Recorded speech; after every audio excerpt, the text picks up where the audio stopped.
2021 சட்டப்பேரவை தேர்தலில் அமமுக வாக்குகளை பிரிச்சதால அதிமுக கோட்டை விட்ட வாசுதேவநல்லூர் தொகுதி நிலவரம் என்ன, தொகுதி மக்களுடைய எதிர்பார்ப்புகள் என்னவென்று விரிவாக பார்க்கலாம். மக்களே, உங்க தொகுதி பத்தி கொஞ்சம் தெரிஞ்சுக்கோங்க. வாசுதேவநல்லூர் தனி சட்டப்பேரவை தொகுதி தென்காசி மாவட்டத்தில் சிவகிரி, வாசுதேவநல்லூர், புளியங்குடி, தேவிப்பட்டணம், நெல்கட்டும் சேவல், ராயகிரி, தலைவன்கோட்டை பகுதிகளை உள்ளடக்கின தொகுதி. வாசுதேவநல்லூர் எழில் கொஞ்சம் மேற்கு தொடர்ச்சி மலையடிவாரத்தில் இருக்கிற தொகுதி.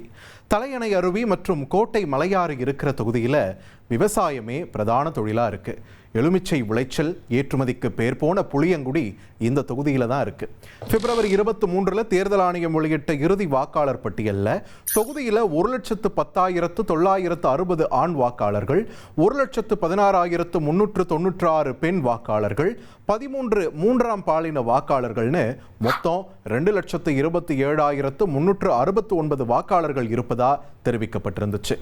1971 இருந்து தொகுதியில் நடந்த சட்டப்பேரவை தேர்தல்களில் அதிகபட்சமாக காங்கிரஸ் 3 முறை வெற்றியை வசமாக்கியிருக்காங்க.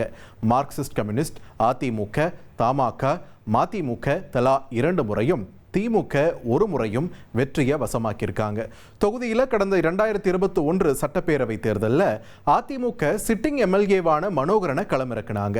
தேர்தல் முடிவில் திமுக கூட்டணியில் உதயசூரியன் சின்னத்தில் போட்டியிட்ட மதிமுக வேட்பாளர் சதன் திருமலைக்குமார் 68,730 வாக்குகளை பெற்று வெற்றியை வசமாக்கினார்.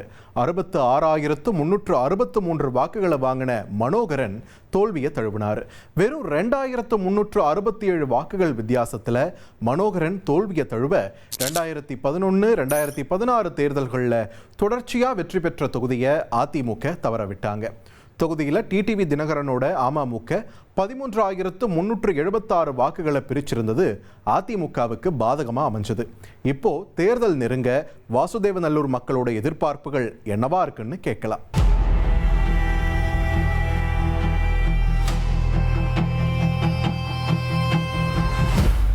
ஆண்டுகளுக்கு மேலாக செம்புவல்லி அணை பிரச்சனை இருக்கு. இந்த பிரச்சனை பாத்தீங்கன்னா தமிழகத்துக்கும் கேரளாவுக்கும் இந்த பிரச்சனை இரு மாநில பிரச்சனையாக இருக்கு. இந்த பிரச்சனையை தீர்க்கப்பட வேணும் அப்படிங்கிறது இந்த பகுதி விவசாயிகள் சார்பாக நான் கோரிக்கை வச்சுக்கிறேன். அதுக்கப்புறம் பாத்தீங்கன்னா சிவகிரி தாலுகாவா இருக்கு. அந்த தாலுகா மருத்துவமனையை மேலும் தரம் உயர்த்தணும் அப்படிங்கிறது என்னுடைய கோரிக்கையா இருக்கு. புளியங்குடியில் ஒரு சுற்றுலா தலத்தை மேம்படுத்துவதற்கு எந்த விதமான முயற்சியுமே இல்லை. இன்றைக்கு புளியங்குடியில் மிகப்பெரிய குளங்கள் எல்லாம் இருக்கிறது. அந்த குளங்களை மேம்படுத்தி ஒரு அரசு சார்பாக ஒரு சுற்றுலாவை மேம்படுத்தும் விதமாக ஒரு போட்டிங் விடலாம், அல்லது பொதுமக்களுக்கு ஒரு பூங்கா மாதிரியான அமைப்புகள் புளியங்குடியில் இல்லை. ஒரு வாசுதேவநல்லூர் தொகுதியில் நிறைவேற்றப்படாத ஒரு பிரச்சனையாக, மக்கள் ஏங்கி கொண்டிருக்கக்கூடியது பூங்கா. அதே போன்று சுற்றுலாத்தலத்தை மேம்படுத்த வேண்டும். தாமிரபரணி கூட்டு குடிநீர் திட்டம் வாசுதேவநல்லூர்லேருந்து இங்கேருந்து கரிவலம், சிவகிரி, ராயகிரிக்கெல்லாம் கூட்டு குடிநீர் திட்டம் தாமிரபரணி தண்ணி போய் கொண்டிருக்கு. ஆனால் இதே வாசுதேவநல்லூருக்கு இத்தனை வருஷமாச்சு தாமிரபரணி தண்ணியே கிடைக்க மாட்டேங்குது. நாங்கள் காலையிலே 5 மணிக்கு போய் அரளி பூ எடுத்து, பிச்சி பூ எடுத்து, திரும்ப ஸ்கூலுக்கு பிள்ளைகளை அனுப்பி எல்லா வேலையும் பார்த்து கடைசியில் வியாபாரிகளுக்கு தான் நல்ல வருமானம் இருக்குது, தவிர விவசாயம் பார்க்குற எங்களுக்கு நஷ்டேடு தான் சார். சங்கரங்கோல் சைடும் அரசு கல்லூரி இருக்குது. பட் நம்ம புளியங்குடி சைடில் மட்டும் கவர்மெண்ட் காலேஜ் இல்லை. ஸோ அந்த மாதிரி ஒரு ஃபெசிலிட்டிஸ் இருந்தால் நாங்கள் போய் படிக்கிறதுக்கு கரெக்டாக இருக்கும்.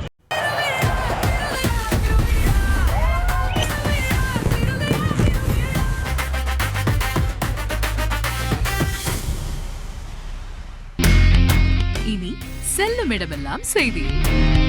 தந்தி டிவியின் வாட்ஸ்அப் சேனலை ஃபாலோ பண்ணினா செல்ல இருக்கும் இடமெல்லாம் செய்தி. இதோ QR கோட், இப்பவே ஸ்கேன் பண்ணுங்க, ஃபாலோ பண்ணுங்க.